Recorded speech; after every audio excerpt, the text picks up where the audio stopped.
Neste pentágono do Colexio de Sestelo Baión agóchase un auténtico universo tecnolóxico. A iniciativa estreouse con premio da Xunta no pasado, galardón que volveron recoller esta mañá tras darlle continuidade á iniciativa. O mérito é dos rapaces de segundo de primaria encargados de incorporar ao proxecto aplicacións tecnolóxicas que representen valores do cooperativismo no ensino. Eles están crecendo nesta nova xeración das novas tecnoloxías. A verdade é que se han adaptado moi rápido e incluso na búsqueda de aplicacións eu penso que algún xa sabía, que xa algún había practicado ou había intentado buscar algunha aplicación desta no móvil do seu pai porque tiñan demasiadas destrezas e había aplicacións que eu non coñecía para nada. Segundo nos explica o director, a base do proxecto está nas terras raras. Explicamos aos nenos que esas terras raras son esos minerais que nos empregamos para realmente construir unha tablet coa que traballamos na clase, construir un cerado digital cos que tamén traballamos na clase,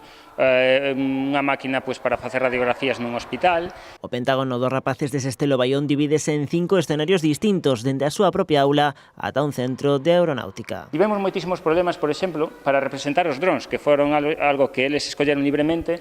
E cando eu lle preguntei se algún tiña un dron pequeno para poder representar na maqueta, houve un neno que me dixo: profe, temos as pezas de Lego, por que non empregamos as pezas de Lego?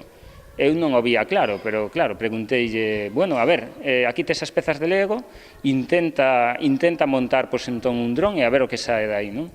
E sorprendeume. O esforzo dos rapaces culminou esta mañá coa entrega do diploma que acredita o seu premio. Despois do acto oficial, os nenos puideron gozar dunha actuación teatral coa que o centro puxo o broche de ouro a experiencia de cooperación deste curso.